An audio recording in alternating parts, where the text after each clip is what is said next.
Hey everybody, it's Jason Blaha here, and once again it is time for a max effort lower day, but a quick reminder for those of you who watch these videos.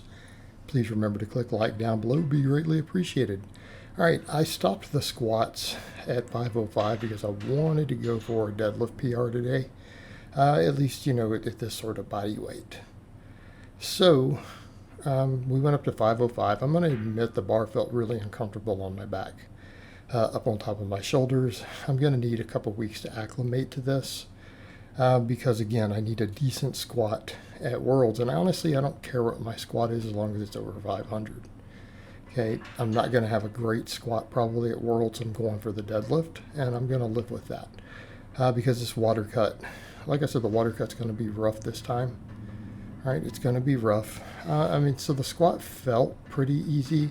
It wasn't a struggle squatting. It was getting the bar in the right position and just making my whole upper back and shoulders hurt even in a high bar position, and not because my shoulders are in a bad position per se, but I'm just not used to having a big heavy knurled bar like that sitting on my back. So I'm going to have to get used to it because I've hit bigger squats than that, quite a bit bigger, even on the safety bar. But again, I've got to get used to that bar. Also, I decided we got a deadlift PR, and I've showed you guys every single rep of my deadlift because, again, people ask me stuff about warm-ups. This is all of my warm-ups. I did 405. That was my very first deadlift rep after squatting. Okay, 405, 495, and then we went straight to 625 and pulled it. I don't warm up for deadlifts. I don't warm up for deadlifts other than maybe squatting or something first. Again, even in meets, I don't usually do more than 5 total reps, including the warm-ups, everything on the platform, so on. Deadlifts beat you up. They beat you up. Also, I decided, look, I don't want to do the good mornings at the moment. I'm too close to meet. I need to limit axial loading, particularly weight on top of my back, to just the back squats I need to do. And in fact, today, because I feel like my quads and everything are fine, I'm going to just belt squat on dynamic days.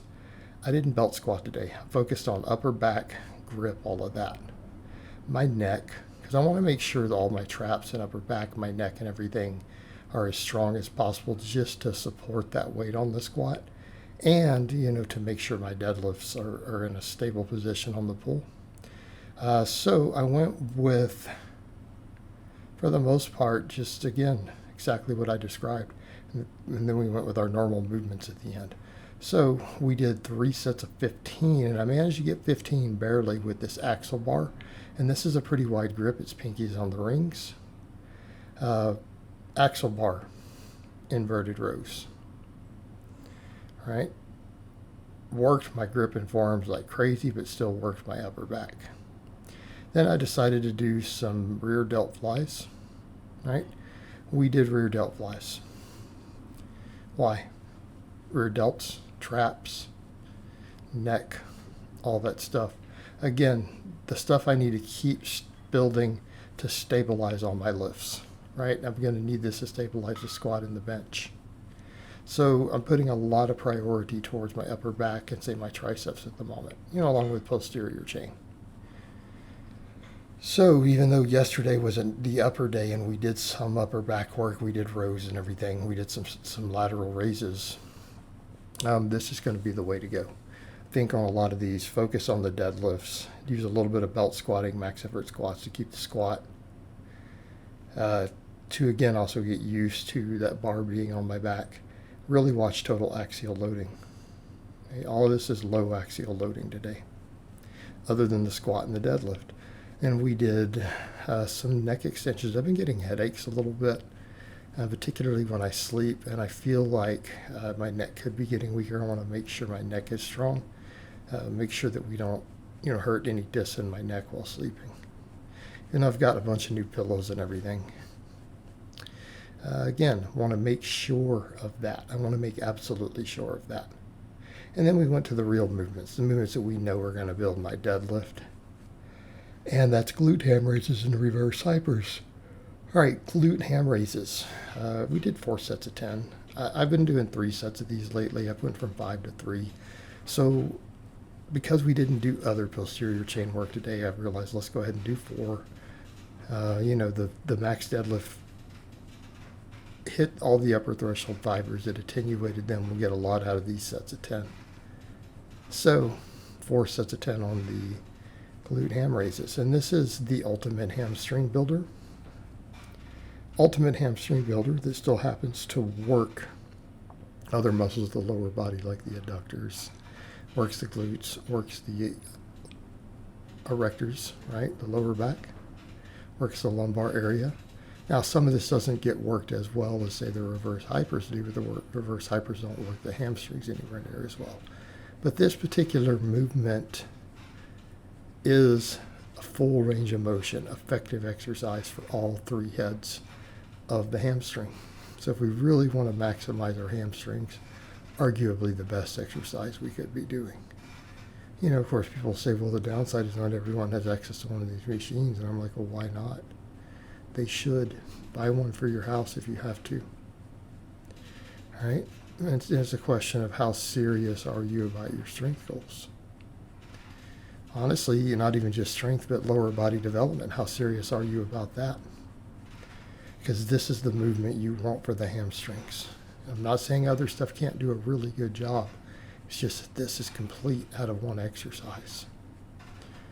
And it's a good all-around posterior chain exercise.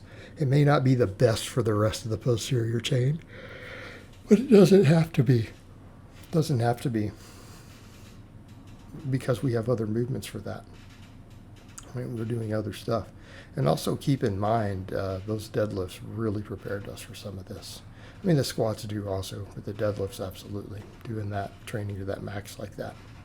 And I'm very, very happy with that 625. Like, it pulled easier than I thought it would. Now, it didn't feel like a warm-up. Sometimes when I pull heavy like that, people go, oh, that looked light. Looked like a warm-up. And I'm like, no, it didn't. Maybe to you, but I sure didn't feel that. It was very, very close to an all-out max. Wouldn't say it is one, but it was definitely close. All right, then we finish up with reverse hypers. We upped the weight again, and here's the idea with these. These are a movement that really fixes my weakest links in my squats, and it's an absolute beast for building the deadlift, and it's therapeutic. Okay, recovery is going to get real tough these final weeks. It's going to get real tough. We've got to pay attention to axial loading versus traction. We have to pay attention to overuse. We have to pay attention to sleep. All these things are going to matter. All right, all of these things matter, and they matter a lot. So if we can put our back into traction on an exercise that works all of this stuff, we're good to go. But we went with 630 today. And yes, I'm aware that there's a little bit of swinging, and that's okay. You can tell these are people who've never used a reverse hyper. This is considered, for a heavy reverse hyper, this is fairly strict. But 630 pounds.